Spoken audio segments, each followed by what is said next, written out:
नमस्कार, कसे आहात आपण? मैथिलीज फूडस्टॉपमध्ये आपल्या सगळ्यांचे मनापासून स्वागत.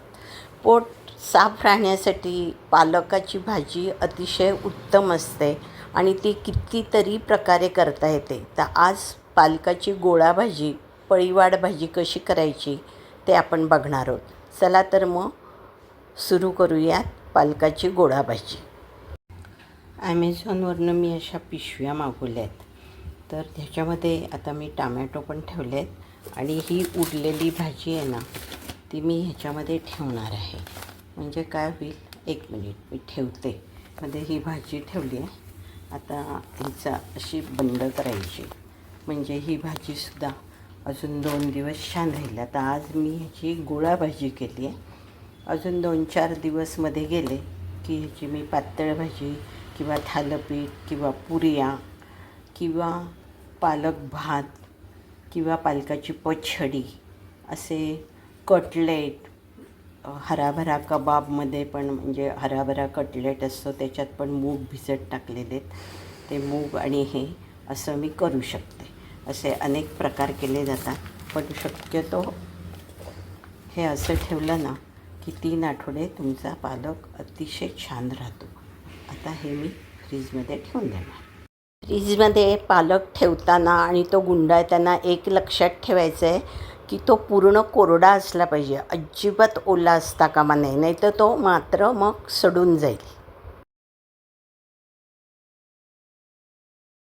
तसा गुंडाळणार आणि मग तो छान राहतो. असा वर्तमानपत्रात तुम्ही गुंडाळलात ना की एक डब्यात भरला आहे मी पूर्ण. पालकाची गड्डी मोठी असते. मी कागदात, डब्यात आणि पिशवीत ॲमेझॉनच्या अशा सगळ्या भरूनसुद्धा म्हणजे जास्त झालेला आहे. 2 व्यक्तींसाठी ह्या डब्यातला निम्मा पालकच खूप आहे. त्याची भाजी पण खूप होते. अगदी 3 आठवडेसुद्धा ह्या पालकाला काही होत नाही. मधनं बाहेर काढायचा, कारण त्याला फ्रीजमुळे थोडंसं पाणी जर टिश्यू पेपर शोषून घेतो, पण असं झाकणाला जे पाणी येतं त्यामुळे टिश्यू पेपरही ओला होतो आणि पालकही ओला होता. म्हणून मधनं तो बाहेर काढून असा ठेवून द्यायचा आहे.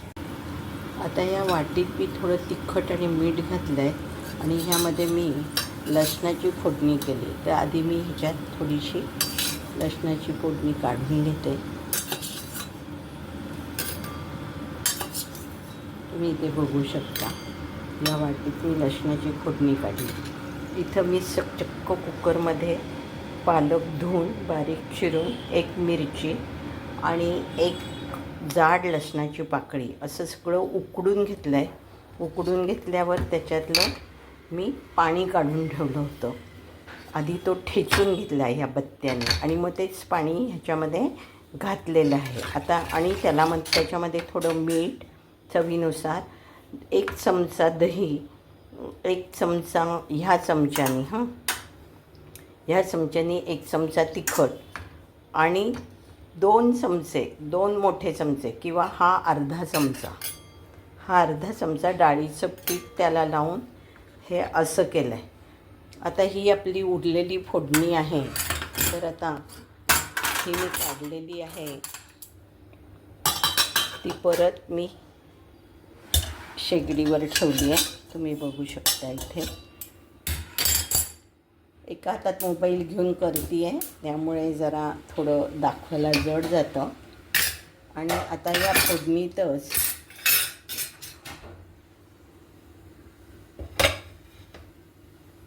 हे बघा, हे पाणी आहे बरं का. हे मी जास्तीचं, म्हणजे मी म्हणतात ना पळी भाजी, तशी करणार आहे आणि थोडी सरसरीत करणार आहे, म्हणजे भाताबरोबर पण खायला उपयोगी पडेल. आता या फोडणीत मी सगळी भाजी घातली आहे, हे पाहू शकता. आणि हे उरलेलं आहे की नाही, त्याच्यातच हे पालकाचं पाणी घातलेलं आहे. ते एकसारखं करून या भाजीत घातलं आहे. आता ही भाजी आपल्याला हलवून घ्यायची. आपण वर्ण फोडणी केलेलीच आहे. आता तुम्हाला अगदी गोळा भाजी हवी असेल तर तुम्ही हिला खूप शिजवा, आटवा, कारण जसजसं डाळीचं पीठ शिजेल तसतशी ती घट्ट होत जाईल. पण मी म्हटलं ना, मला भाताबरोबर पण खाता यावी, भाकरीबरोबर पण खाता यावी, म्हणून मी ही भाजी आहे ती अशी थोडी सरसरीतच ठेवणार आहे. जवळनं फोटो दाखवते. ही अशी दिसते, अगदी सुंदर लागते चवीला. आणि ही फोडणी आहे ती आपण गोळा भाजी केली तर मध्ये आळं करून ही फोडणी घालायची. आणि जर पातळ भाजी तुम्हाला अशी इतपतच पातळ हवी असेल तर थोडं उकळू द्यायचं तिला, लगेच गॅस बंद करायचा आणि मग त्याच्यावर ही फोडणी ओतायची. जे लसूण खात नाही त्यांनी पातळ भाजी करताना थोडेसे शेंगदाणे, हे असे शेंगदाणे आणि हरभऱ्याची डाळ, पालकाचं जे कुकरमध्ये आपण भांडं ठेवू त्याच्यामध्येच ते शेंगदाणे आणि हरभऱ्याची डाळ एका वाटीत ठेवायचे, थोडं पाणी घालून, आणि ती पालकाबरोबर शिजवून घ्यायची. आणि मग ती वाटी बाजूला काढून ठेवून मग पालकातलं पाणी काढून लसणाबरोबर, लसूण खात नसेल तर नुसतं मिरचीबरोबर ठेचून घ्यायची. सांगितल्याप्रमाणे त्याच्यात मीठ घालायचं. आणि जर पातळ भाजी करायची असेल तर चांगलं 1 वाटी किंवा 1.5 वाटी फार आंबट नसलेलं ताक त्याच्यात घालायचं. 1 चमचा डाळीचं पीठ लावायचं, चवीनुसार मीठ घालायचं आणि मग साधी फोडणी करायची लसूण न घालता. मोहरी, जिरे, हिंग, हळद आणि त्याच्यामध्ये ती पातळ दाणे आणि डाळ टाकून थोडं परतून घ्यायचं. हवं तर तुम्ही कडुलिंबाची 1 डाळी पण त्याच्यामध्ये घालू शकता, अतिशय छान लागते. लसणाची गरज पण भासत नाही. पण ज्यांना लसूण आवडतो त्यांनी एखादी पाकळी लसूण ठेचून घालायला हरकत नाही. तर आता हे बघा, हे असं उकळायला लागलं आहे, म्हणजे हे शिजायला लागलेलं आहे. लाईव्ह दाखवते आहे मी तुम्हाला हे. आणि गॅस मी मोठाच ठेवला आहे कारण मी स्वतः इथं उभी आहे ना, त्यामुळे हलवते आहे मी, ते खालीवर करते. जसं डाळीचं पीठ शिजत जाईल तसतशी ही भाजी घट्ट होत. मुद्दामून मी चिमणीचा आवाज बंद केला आहे जेणेकरून तुम्हाला माझा आवाज आणि हा भाजी शिजतानाचा रटरट आवाज येतो आणि उडायला लागते भाजी अशी बाजूला गॅसवर. मग अशा वेळेला आपण गॅस बारीक करायचा. हे बघा, आता ती उडायला लागली की नाही अशी.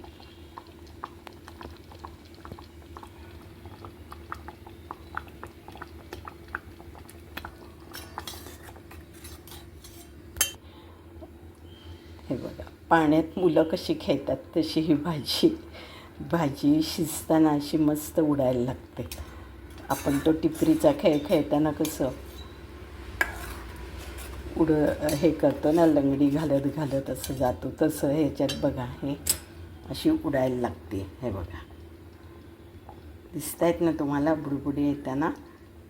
हां, आणि मग आता ही ॲक्च्युली मला इतपतच घट्ट पाहिजे म्हणून मी गॅस बंद करते. मला आणि घट्ट पाहिजे असेल तर तुम्ही अजून शिजवा आणि पातळ हवी असेल तर पाणी घाला.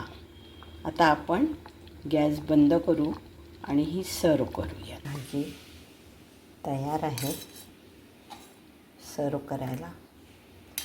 तुम्ही याच्यापेक्षा घट्ट करू शकता हां, पण आता ही गार झाल्यावर अजून थोडी घट्ट होणारच आहे.